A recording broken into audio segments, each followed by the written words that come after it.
আজকে একটা অন্যরকম রেসিপি বানাবো, চলো করে বানিয়ে নেওয়া যাক। নিয়ে নেবো কাটা গাজর, ক্যাপসিকাম, টমেটো। কড়ার মধ্যে প্রথমে টমেটোটা দিয়ে দেবো তেল দিয়ে, তারপর একটু নাড়াচাড়া করে ওর মধ্যে দিয়ে দেবো গাজর, ক্যাপসিকাম। খানিকক্ষণ ভালোভাবে নেড়ে নিয়ে আর চাপা দিয়ে আটাটা মেখে নেবো। তাতে দিয়ে দেবো মিল্ক পাউডার আর দুধও দিতে পারো, জল দিয়ে সামান্য নুন দিয়ে ভালোভাবে মেখে চাপা দিয়ে রাখবো। সেই ভেজে নেওয়া সবজির মধ্যে ভুট্টা, ধনেপাতা, নুন, ধনে গুঁড়ো, লঙ্কার গুঁড়ো, জিরে গুঁড়ো, সয়া সস, কাসুন্দি, তারপর এটা ভালোভাবে মিশিয়ে নিয়ে এতে দিয়ে দেবো ঘরে বানানো পনির গ্রেট করে, আর দিয়ে দেবো ঘরে বানানো চিজ।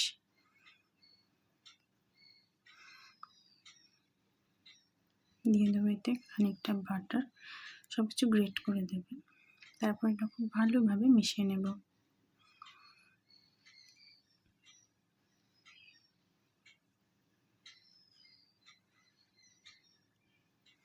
এরপর আটা থেকে লেচি কেটে নেব, নিয়ে গোল করে রুটির মতো বেলে নেব। তারপর এর মধ্যে দিয়ে দেবো পুরটা দিয়ে তারপর এটা মুড়ে নেব।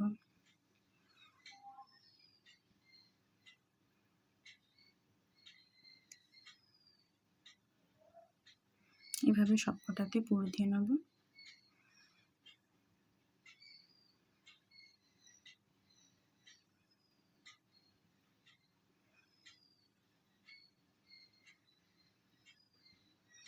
এরপর সবকটি এভাবে করে নিয়ে এটাকে উল্টো করে নেব।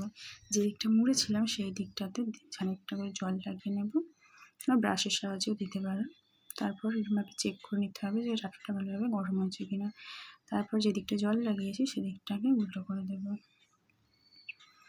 এইভাবে তোমরা তাওয়াটা উল্টো করতে পারো, অনেক সময় পড়ে যায় তাই জন্য এইভাবেও করতে পারো। আমি যখন প্রথমবার করেছিলাম তাওয়া উল্টো করে করতে গিয়ে আমার পড়ে গেছিলো, তাই তোমরা অন্যভাবেও করতে পারো।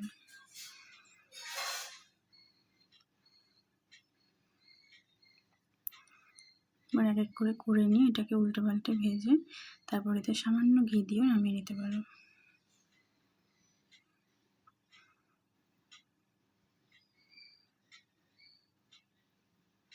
সবার ঘরেই এরকম একটা স্ট্যান্ড থাকে, তো এটাকেও ইউজ করে করতে পারো।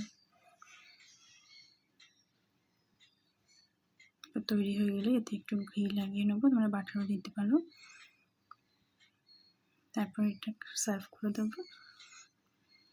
একবার বানিয়ে বলো কেমন হয়েছে।